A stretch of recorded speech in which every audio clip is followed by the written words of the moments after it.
Hey everyone, welcome to the Redefining Work podcast. I'm your host, Lars Schmidt, and I'm really excited about the conversation that I'm about to have with Jerry Colonna. Jerry is a titan in the industry. He's somebody who I've long admired his voice and his approach to leadership. He is the co-founder and CEO of Reboot.io.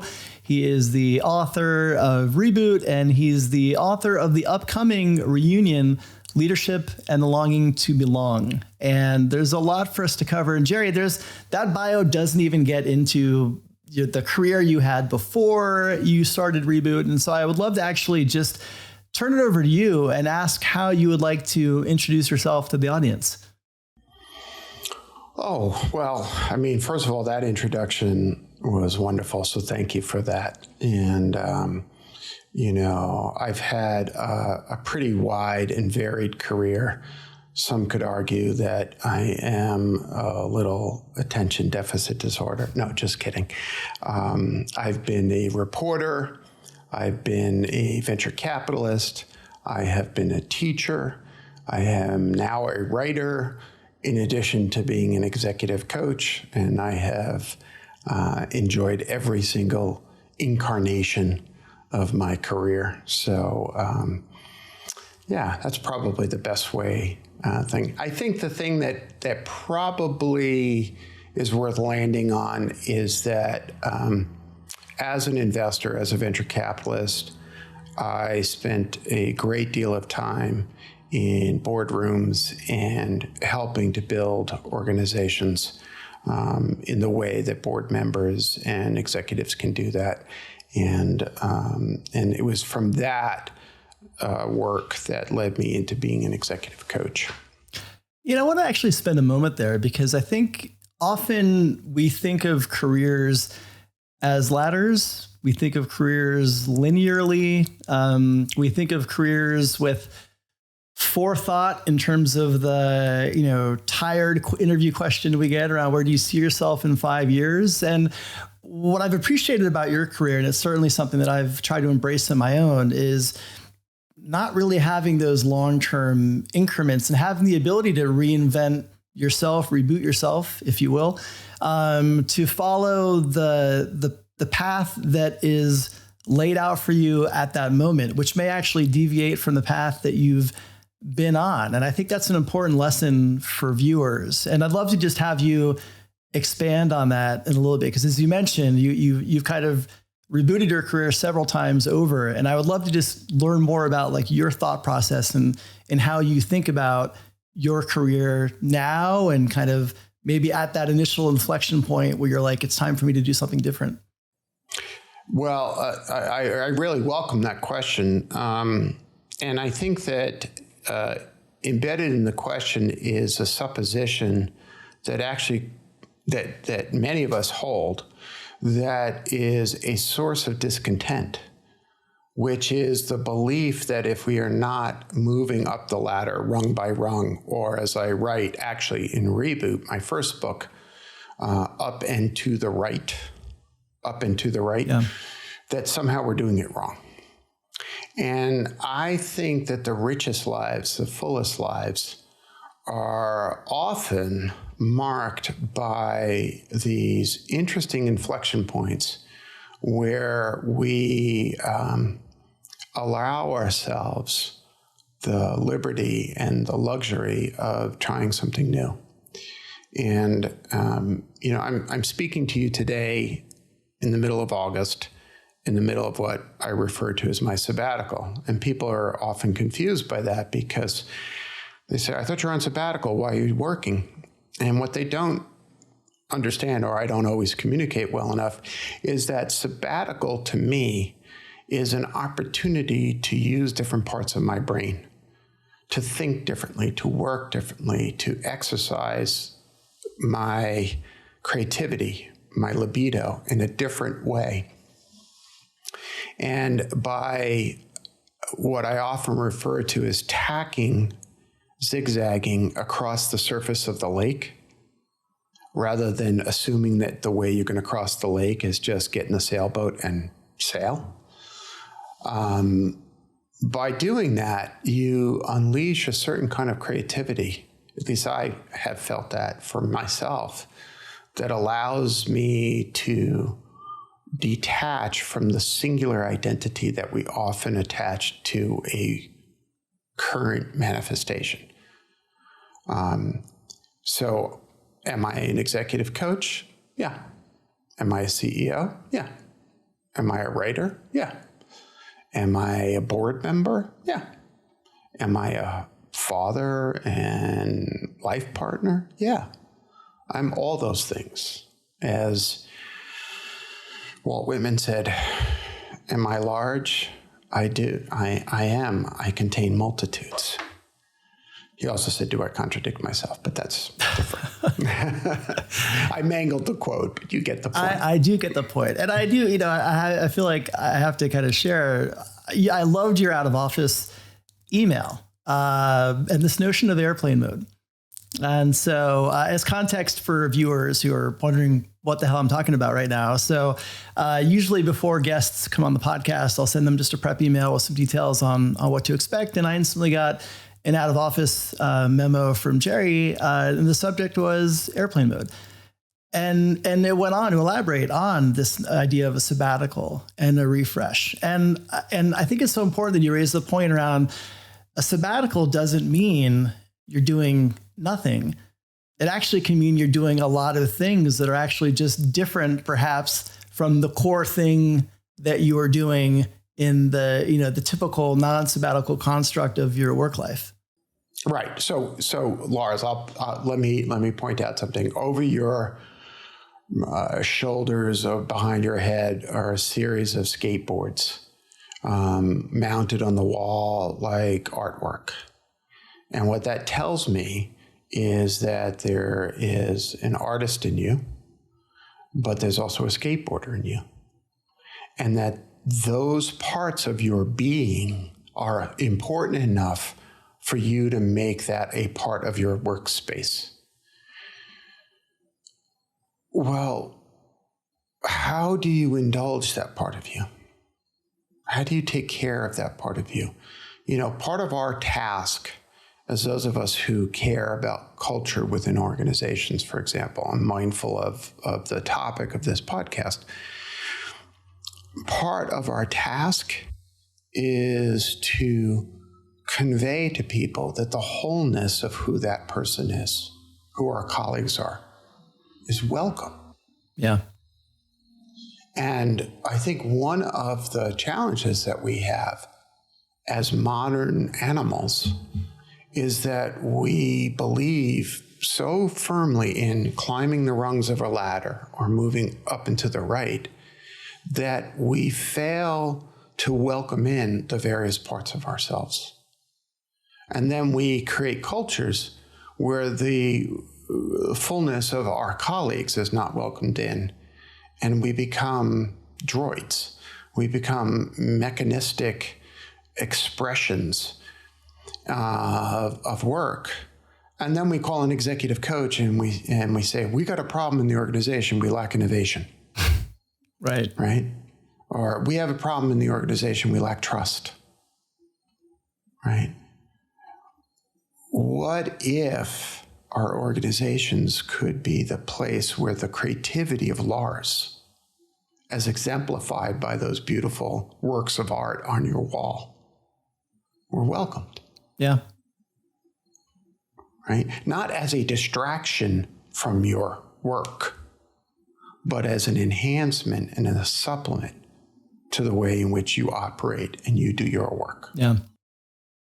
Yeah. I mean, there's so much data that we have now around psychological safety in the workplace as being the thing that really unleashes creativity, impact, innovation, and that has to be actively fostered and developed and reinforced, right? That can't just be, that's not a program you just roll out and it exists, and it takes time and it takes trust.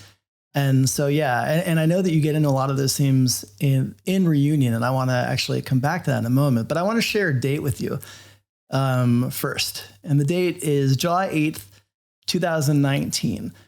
And I share that date with you because I had known of you and of your work But on that date, you joined Alex Blumberg's Without Fail podcast. And I listened to that. And as a former, head of talent innovation at NPR, obviously, that I had a sweet spot to kind of hearing that conversation, that perspective. But the window that you both provided into the coaching process, and I think in particular, your unique style of coaching, where you really kind of take your clients back to, even childhood experiences and root causes that help shape them as a person, that oftentimes I think are subconscious, right? That they may not even realize are impacting their behaviors and influencing that. And it was interesting. So for, me, I had spent my career, the first half of my career, I've had a couple different, I guess, whatever, I don't even know what half it was. The first 12 years of my career in a corporate role, 15 years. Then I decided to kind of go out on my own as an entrepreneur. And I felt that I had the skills, the functional skills that I needed to be able to be an effective entrepreneur as a consultant. But what I realized in that conversation for the first time was that, at that point, my business had been operating for 7 years. I think it was relatively successful. But I realized that as much as I kind of entered the world of being an entrepreneur with a confidence in the subject matter that I was working on, I didn't really know much about running a business. I didn't really know, there's all these things. And so I think of that today, and more people are leaving corporate to start their own companies, their own careers, their own, company of one, right? We're seeing this huge rise in entrepreneurship for people that are companies of 1 or 2 or 5. And, maybe they have no ambitions to be anything but that. And so a lot of those people probably never thought of coaching because they're just so in the weeds with their business. But I'm curious, like when and I know that, obviously the typical coaching profile is not an individual like that, but how do you think about kind of coaching for people who are on that type of path? They don't aspire to, take on VC or PE money. It's a smaller, organization. They don't, it's maybe bootstrapped, but there's a lot that they don't necessarily know about, what it takes to build and run and scale a business. So there's a lot in that. So I want to pick out certain pieces and respond to them. First of all, thank you for recalling that episode, that conversation with Alex. It's one of the many podcast appearances I've done where I cried the most, or it's probably the one I cried the most. And we joked at the time that I'd made him cry so many times that it was only fair play. Yeah, I remember that. That he brought me back to some really important moments in my life. So thank you for bringing me back to that moment. It's powerful for me. One way to think about your question, Lars, one way I think about your question is I would parse it in 2 ways. The first is that I think you're right that people often come to coaching because they are at a loss for the pragmatic and practical parts of how they're trying to do their work. And in your recognition that you didn't know how to run a business, that's my restatement of what you said. I'm imagining you felt an enormous amount of anxiety, possibly even shame, possibly even triggering something as deep as an imposter syndrome. And if any of those feelings are familiar, we can just sort of normalize it right now and realize that whether I have a client who runs a 10,000 person company, or I have a client who is a singular entrepreneur working through their own personal issues, they feel exactly the same things. The stories that they tell themselves are different, right? The story they tell themselves is that, the job is so impossible, I don't know how to do this, or I've gotten to this stage and I don't know how to get to this stage. And in my experience, what happens is they fix too much attention on the how of the job. This is an essential message in Reboot, my first book, rather than unlocking the why. And, you talked about how I will often take a client back to the past. The time traveling that we do is really designed to understand the present with more clarity. Because the wish that clients often have is to be told what to do now in the present, in the future. And the problem is, as much as I have a mellifluous voice, I can't live in my client's brain, right? I can't whisper in their ear every moment of the day. That would not be healthy, even if I could. That probably, yeah. Right. And so what our real task to do, whether it's my task or your task, or even the folks who are listening here, who take on the responsibility for that development for people, our real task is to work our way out of a job. Our real task is to unleash the potential of people that we work with. And so if we tell them what to do in the moment, it may alleviate a certain amount of anxiety, and that's useful. But really what we want to do is to teach them to fish. Yeah. And that time traveling into the past enables people to really sort of live into the future with more confidence, because they start to understand things. They start to understand, for example, why were you drawn to the work that you wanted to do? And that knowledge can be a resource that unlocks your own creativity on an ongoing basis. Yeah.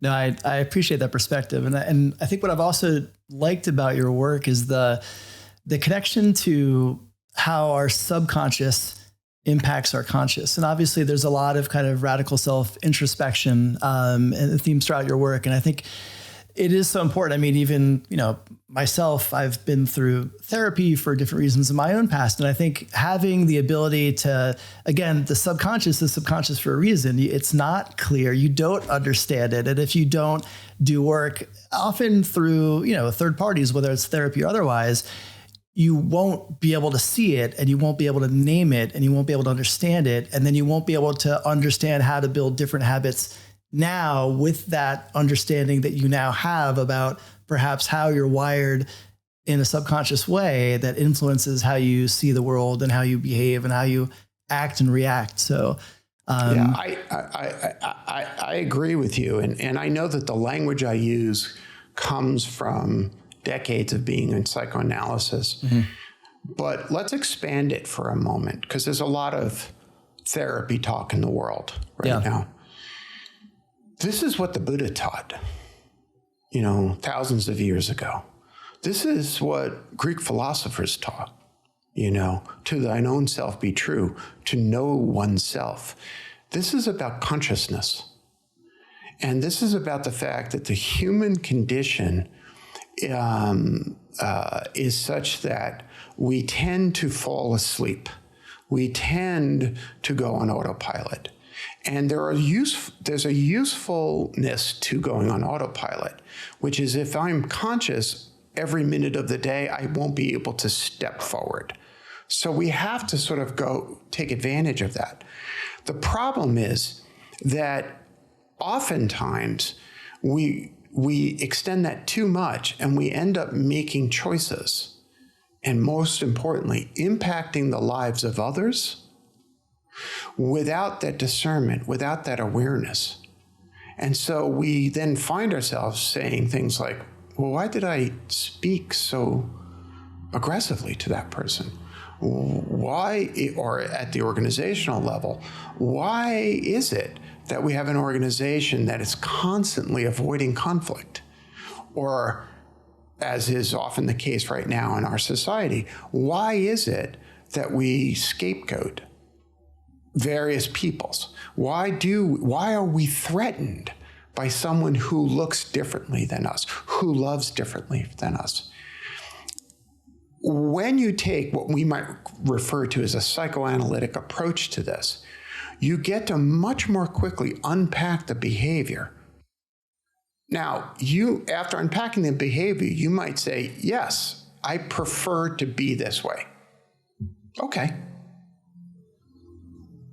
I think that when we unpack the behavior and we see our negative tendencies, we create a certain kind of opportunity for the best of ourselves to emerge. And I think that that's a radically important task for those of us who hold power, both within organizations and in our society. So anyway, That was a long-winded response, but I appreciate the question. No, it wasn't. And I think it's a good transition to reunion, because I think a lot of the themes that you just stated are woven so well throughout the book. And I would love to just kind of start, you share kind of the story of really the genesis of how the book came to be in the opening kind of section. I'd love for you to just expand on that. Like this is happening kind of early in the pandemic. It's after the murder of George Floyd. We're having, marches around the world, crying for social justice. Obviously your daughter you kind of share the story of your daughter being in New York. And I would love to just, like, all these events are happening. And what was the moment for you where this book kind of became a calling, and this was something that you knew you had to kind of commit yourself to and write? Well, you've set it up right. I'll give a little bit more context. The summer of 2020, the weeks following the murder of George Floyd, the weeks following that, and that was, I believe, Memorial Day, it was this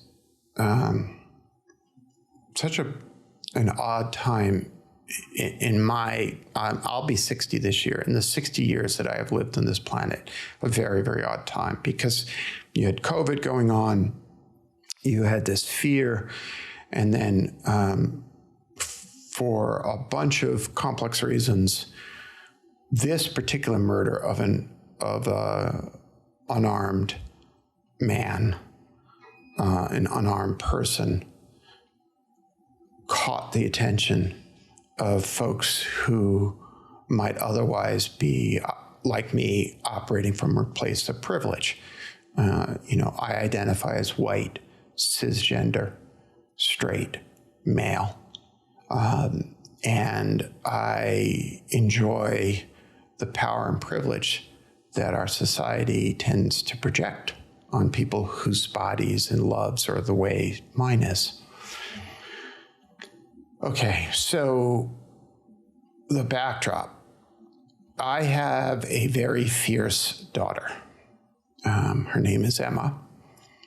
And as I often say, she has no hesitancy calling me on my bullshit. She is fierce with truth. Yeah.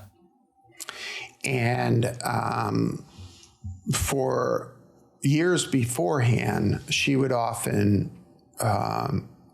say to me, "Dad, it's not enough to be an ally. You have to be a co-conspirator."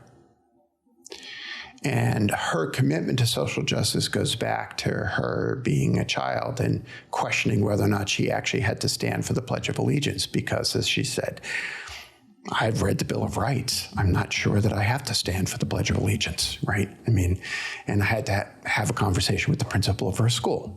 That's my daughter. Yeah. Okay. By the way, she was allowed to not stand for the Pledge of Allegiance. So this is all going on, and Emma starts joining the protests.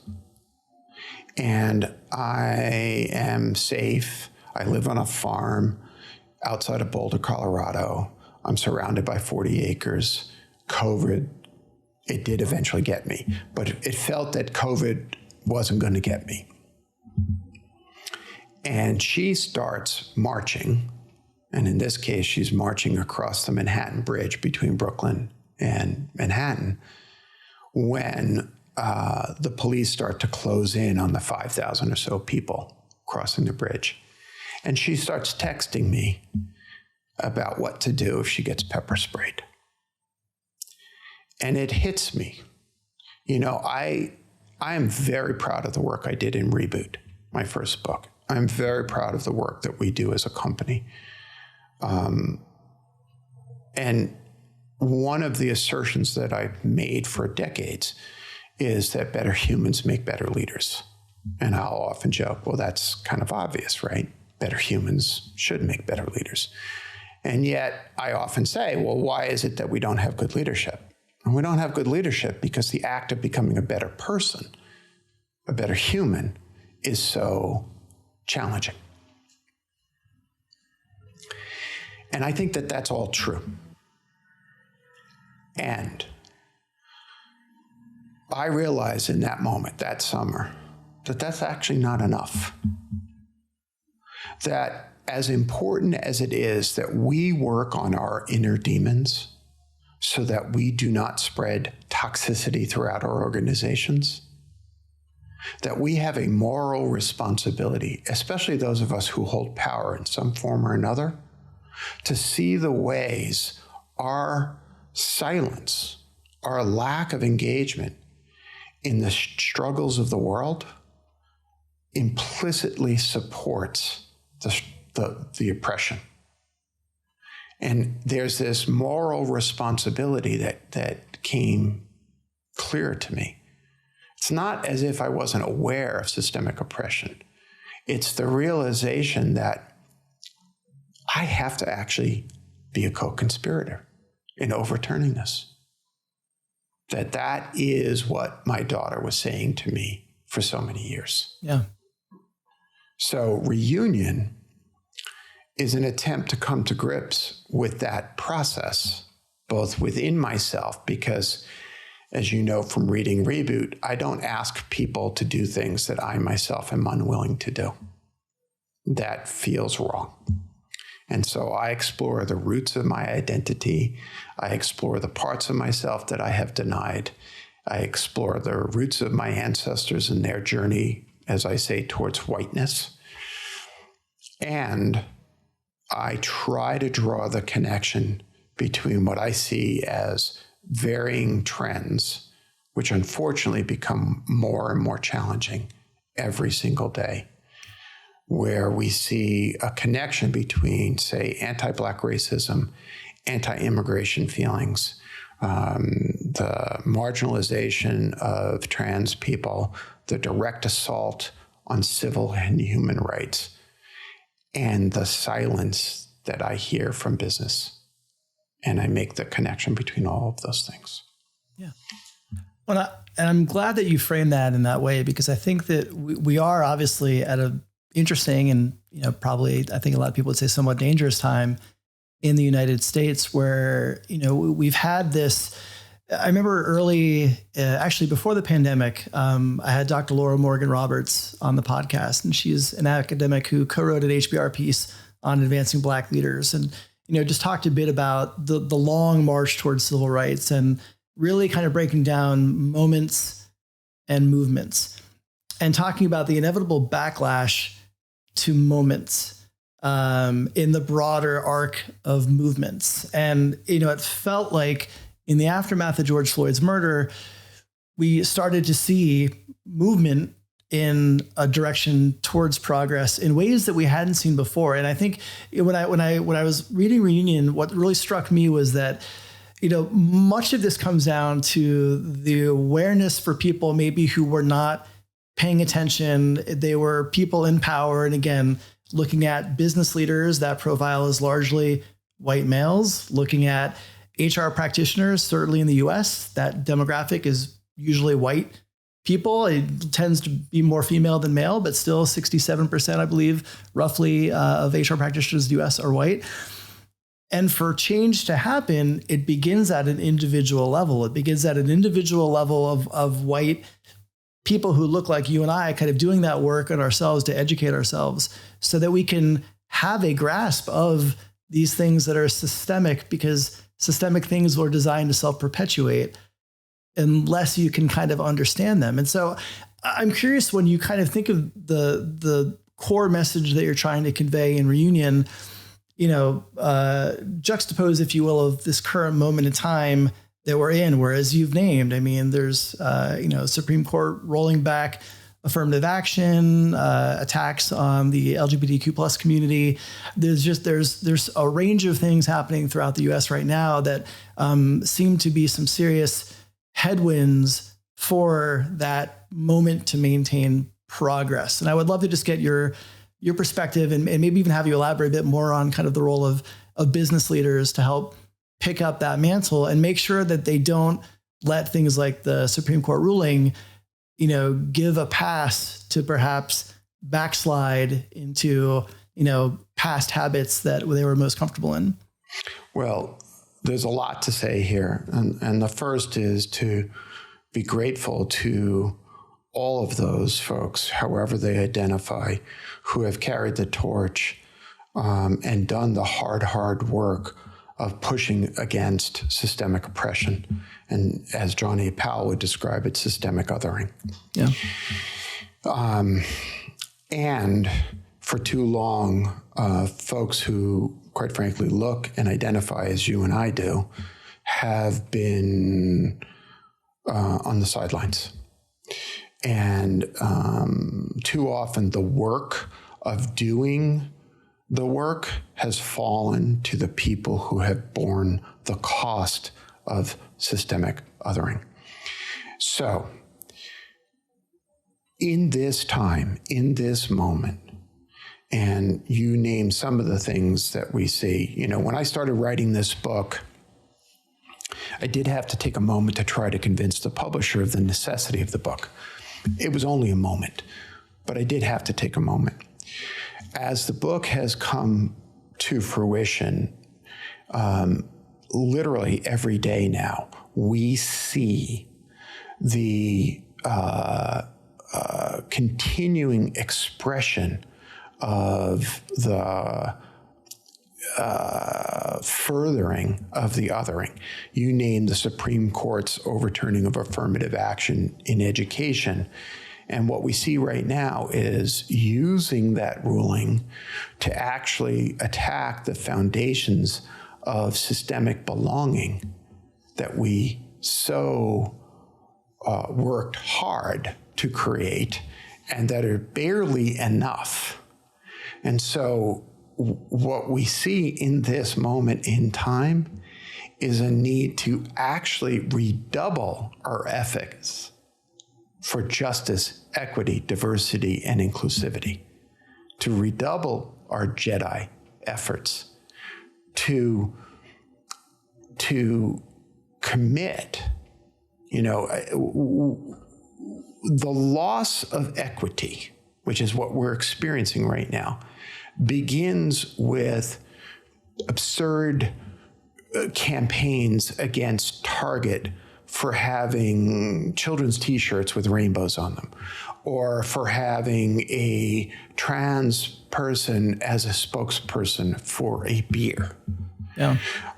It leads to absurd statements about, quote, the sexualization of breakfast cereals or candies, right? Or the attack of a movie that celebrates, feminism with a character based on a children's doll. I mean, this is the world that we're living in there. And yet these are very real threats. The pieces are being put in place where we will be rolling back the progress that has been made in the last 50, 60 years, not only around racial identification, but gender. Think of the number of folks who identify as women who are in senior leadership positions in business. And it's still a fraction relative to the demographic population. And yet what is next is that. What is next after that would be those whose religious beliefs are different, right? I mean, at some point in time, as our wisdom elders have taught us, going back to the Holocaust, at some point in time, it is going to undermine all of us. And so this is a moment in time. And what I try to lay out in Reunion is the application of that radical self-inquiry, which is so powerful in my first book, Reboot, the application of that process to understand who you belong to, so that you can then complete the process of creating belonging for others. And in the end, the message, I hope, is in fact hopeful, because it's the realization that at its root, we are all individual fingers on the same hand, individual expressions of the same body part. So you can tell I get passionate about this. This has been moving me for the last few years. Yeah. Well, I just want to say thank you for writing the book, because I think it is an important book in this moment in time. And certainly it transcends this moment of time, but in particularly in this moment of time, I think having a book that gives us hope, gives us, kind of a call to action, and gives us, just reinvigorates us to remain committed to this work is so important. So I just want to thank you for that. God bless you for saying so. That means a lot to me, because the truth of the matter is, every day I worry that either A, it's not enough, or B, who am I to be speaking about these things? And then I look myself in the mirror and say, if not me, then who? Yeah. And I have to live up to that clarion call that came from my daughter. It's not enough to be an ally. You have to be a co-conspirator. Yeah. Well, I think that's a tremendous piece of advice and wisdom, and I think something that we can all heed from Emma. So thank you for sharing that. Thank you for writing the book. Thank you for making time to come on the podcast and share your own journey. I have one question that I want to close the podcast with, and that is, what is bringing you joy lately?